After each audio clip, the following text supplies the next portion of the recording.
నమస్కారం అండి బాబు. అయ్యి బాబోయ్, ఏంటండి ఈశారంగా ఉన్నారు? ఈశారపడబాకండి, జైల్లోకి వెళ్ళింది మన రౌడీ కుర్రాలేగా.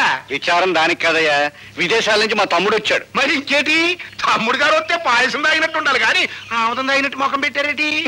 ఎయిర్పోర్ట్ లో దిగ్గానే ఎయిర్ హోస్టెస్ చేయి పట్టుకు లాగేట. అబ్బా, గొప్ప థ్రిల్ ఇచ్చాడు. ఏడిచావు కానీ విడిపించుకొద్దాం పద. నీ పేరు? మినిస్టర్ గారి తమ్ముడు. I want your name.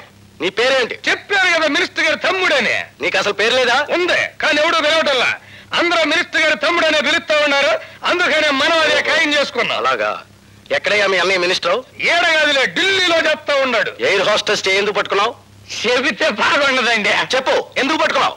మన బ్యాటరీకి ఛార్జ్ ఎక్కువ. నా మనస్సు అనే బ్యాటరీకి ఛార్జ్ ఎక్కువ. పిచ్చి పిచ్చిగా వాగావంటే జైల్లో పెట్టిస్తా.